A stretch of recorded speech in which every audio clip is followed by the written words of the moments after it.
Projeto Papo de História, uma iniciativa do canal Histotec.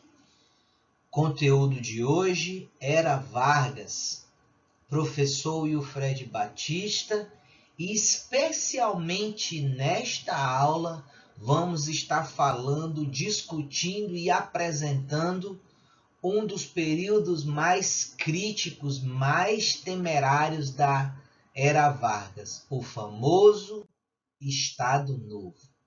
Todas as vezes que falamos do Estado Novo, é importante descrever, é importante falar que é um dos períodos mais emblemáticos da Era Vargas. E por que um dos períodos mais emblemáticos da Era Vargas?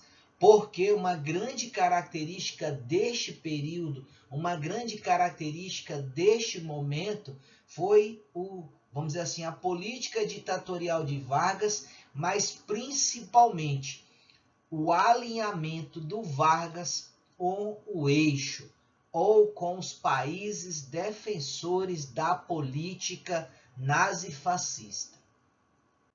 Mas, para falarmos deste período, precisamos revisitar alguns momentos oportunos, tais como 36 para 37 ou 1936, 1937 do século passado, como vocês desejarem. O Brasil estava no contexto da Segunda Grande Guerra Mundial. Diferentemente da Primeira Grande Guerra Mundial, o Brasil, nesse contexto, tinha criado uma força expedicionária brasileira para auxiliar os oficiais que estavam participando do conflito. Nós tínhamos a empregabilidade também de uma Força Aérea Nacional que futuramente se consolidaria como a nossa FAB, a Força Aérea Brasileira. Nós estávamos no contexto de realinhamento à política nazifascista com uma perseguição muito mais forte, muito mais emblemática sobre os comunistas, especialmente depois da intenção do golpe com a intentona comunista e principalmente com a consolidação da descoberta, segundo os setores conservadores do governo, do famoso Plano Cohen, uma carta documento, um programa de governo dos comunistas se caso chegassem ao poder. Então esse era o cenário. Então, em contrapartida, o Vargas estava sim, mas ele não se esquecia, ou melhor dizendo, ele não se distanciava daquilo que ele efetivamente começou a traçar desde 30. Educação, formalização do ensino e a qualificação profissional. Então, esses três grandes setores, com a criação do MEC, segundo, com a criação do modelo regulatório da reforma do ensino secundário e principalmente com a consolidação da qualificação através da educação profissional e tecnológica, isso consolida então o Estado Novo. É importante dizer que ele fortalece ainda mais o ensino primário, legitima ainda mais a nacionalização do ensino, especialmente quando ele fecha ou executa o fechamento de escolas que não estão alinhadas à oposição ao nazifascismo, ou melhor dizendo, perdão, ao alinhamento ao nazifascismo, né, e a oposição ao comunismo, e a consolidação, inclusive, da cartilha dentro do governo Vargas, que vai decretar, entre outras, a famosa propaganda nacional e a idealização do governo nacionalista. Podemos até perceber isso, por exemplo, na existência de documentos legais que vão dizer Vargas, amigo das crianças, por exemplo, ou indo mais além, como a cartilha voltada à juventude no Estado Novo, deflagrada e propagada pelo Vargas através do antes que era o famoso, né, DASP, não, melhor dizendo, o famoso Departamento de Propaganda e Difusão Cultural, que vai dar lugar ao DIP. e o surgimento do DASP, que era o Departamento, né, de Articulação Social e Política. Social para gerenciar aquilo e saber o que é que a população estava ditando nas ruas, para alinhar ainda mais o governo a essa fala das ruas, e uma ação política, primeiro, para legitimar o movimento nazi-fascista, ou os políticos que estavam alinhados a esse modelo, mas principalmente fazer uma forte perseguição política aos opositores do seu regime de governo, especialmente os comunistas.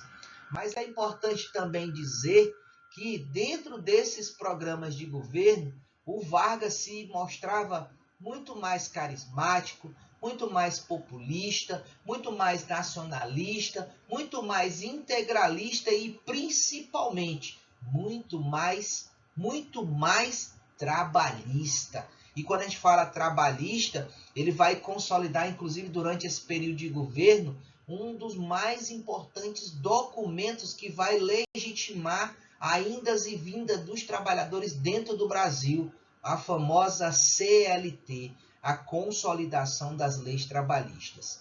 Então é importante também destacar a Constituição de 37 como uma Constituição alinhada ao modelo nazi-fascista, é importante dizer, uma Constituição, de certa forma, né, outorgada, ou seja, uma Constituição imposta à população, diferentemente da Constituição de 34, que foi uma Constituição promulgada, que houve uma série de discussões, uma série de características que mostravam que essa Constituição era uma Constituição nos moldes da estrutura brasileira, uma Constituição muito mais com características democráticas.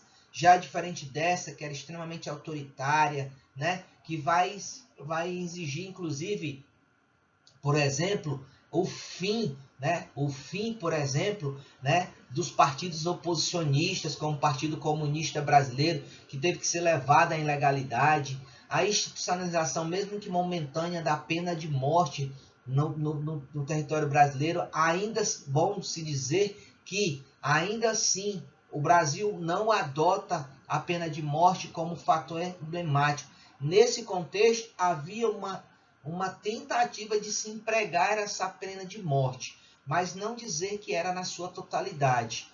Mais uma coisa muito importante dessa Constituição foi a censura de governo. É importante dizer que nós estávamos nesse cenário no contexto da Segunda Grande Guerra Mundial.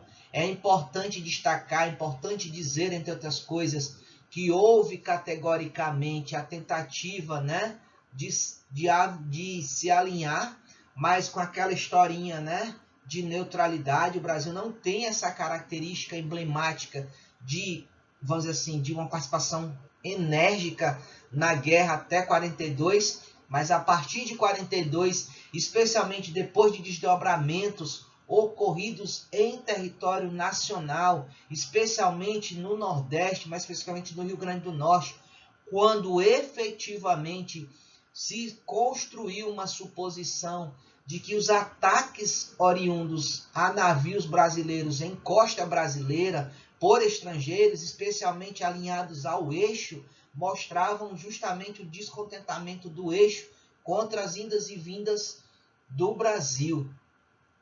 E é importante dizer que isso foi uma estratégia utilizada pela força dos aliados para justamente forçar o Brasil a se posicionar. E aí é interessante que até 42 nós podíamos dizer que o Vargas era inteiramente nazi-fascista, ou alinhado à doutrina alemã.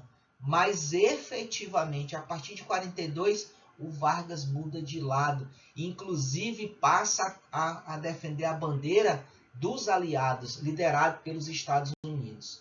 É importante também destacar, como a gente está vendo aqui nesse cenário, né? Aqui já vai dar uma careta, assim, uma verificação de que o Vargas está se comportando extremamente como um revolucionário, como nacionalista, como integralista. E a prova disso são justamente esse viés de defender as fronteiras do Brasil, baseado nos anseios dos aliados. E é importante destacar aqui, nesse contexto, as consequências desse período. O movimento que já defendia que o Vargas estava com muito tempo no poder e havia necessidade, efetivamente, né, de se fazer o quê? De se decretar mais uma vez a volta das eleições. É importante dizer também, né, que efetivamente o Vargas vai se afastar por um momento do governo para projetar a sua participação nas eleições. Mas setores conservadores do governo vão dizer que não é o momento dele fazer isso. Ele termina o mandato, deixa um sucessor assumir as eleições, e aí seria seu ministro de guerra, o Eurico Gaspar Dutra, e aí, quando ele voltasse dentro do próprio governo Dutra, a partir de um movimento chamado de queremismo, né? Um movimento que vai exigir a volta do Vargas, já que o Eurico Gaspar Dutra não é muito articulado como o Vargas foi. Na eleição seguinte, vamos dizer assim, na eleição de 50, ele efetivamente, o Vargas, né, nas conjunturas que vão acontecer, né, ele vai efetivamente emplacar o seu nome mais uma vez. E a partir de 51, nós vivemos lá uma nova, vamos dizer assim, um novo desejo de Vargas, que era uma era Vargas agora nos moldes do industrialismo, do trabalhismo, mas com uma nova conjuntura, não mais na característica da década de 30, mas na década de 50, baseado naquilo que a gente chama de neopopulismo. Também é importante destacar, é importante dizer, né, dentre essas perspectivas, que o Vargas ele vai se apresentar muito mais, né, como um cidadão que vai tentar se articular e se moldar. Lembrando, vocês, DIP, DASP e CLT são as grandes ou são os grandes trunfos de Vargas nesse contexto. Coloco aqui para vocês uma referência que vocês podem procurar depois, que é o livro do Cláudio Vicentino. Um forte abraço e até a próxima.